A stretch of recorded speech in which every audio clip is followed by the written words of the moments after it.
Minecraft megabases are the ultimate flex. Nothing is more impressive than a building on such a large scale, completely built in survival. And although you may think you aren't good enough at building, or that megabases are only for the most talented builders, anyone can build a megabase. And to show you this, I'm going to explain how to build a megabase in just 2 minutes. The first thing to do, and interestingly, most important as well, is to decide on an idea or theme for your base. While it may be tempting to just start right away, having a specific idea for what you want your end product to look like, it makes it much easier to make progress once you actually start building.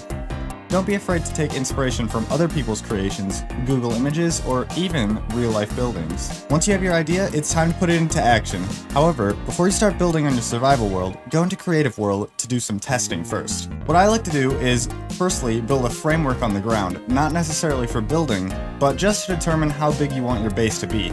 It's up to you to determine this, as obviously the bigger you go, the more challenging it gets to finish. Another very important thing you'll want to do in Creative is figure out a block palette for your build. For a build on a mega scale, you need to gather huge quantities of each block you're using, and it's important to know what blocks you'll need in advance. Some people like to build the majority or even all of their base in Creative beforehand, to 100% make sure they like how it looks, but if you want to save time, it's not absolutely necessary. However, you should experiment with building using the blocks you chose, just to make sure you like the combination. Once again, you don't want to waste a ton of time gathering materials that you won't actually end up using. Finally, it's time to start working survival.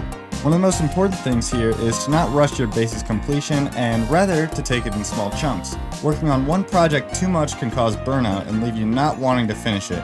Instead, have other smaller projects that you can work on the side as a break from the larger one.